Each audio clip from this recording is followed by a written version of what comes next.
As we know, the eclipse fast approaching, and we realize for many people Monday will still be a normal work day. That means drivers will still be on the roads when it happens, so we checked in with Washington State Patrol to find out what they're expecting. KREM 2's Lindsay Nadrich spoke to WSP about some safety trips for drivers. What I'm about to tell you may sound like basic common sense, but believe me, I've seen accidents happen on the roads over less. I once covered a fatal crash where the driver died because he reached for a piece of paper on the floor of his car. So troopers say, while tempting, don't even try to look at the eclipse while driving. It's distracted driving is what it is. You're not being distracted by a cell phone or a radio, you're being distracted by the eclipse.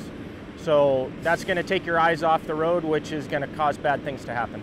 Washington State Patrol is expecting the same thing that happens when people try to look at crashes or construction as they're driving down the freeway. Drivers slow down to look and then create an unsafe situation for the driver behind them. What we're trying to do is prevent any collisions from happening. So I guess the best advice we could give is try not to be on the roadways during that, I think that 10 o'clock hour on when the eclipse is supposed to start. But if you do need to be on the freeway, pulling over onto the shoulder isn't an option. If you have to, we don't want you to pull to the shoulder either. We want you to stay off the shoulder because those shoulders are for emergency vehicles if something does happen. And finally, it may sound like a silly thing to say, but troopers feel it must be said. If you're thinking about it, do not put on your eclipse glasses while driving. As you can see, troopers even made a safety video about it. Ma'am, take the eclipse glasses off while driving.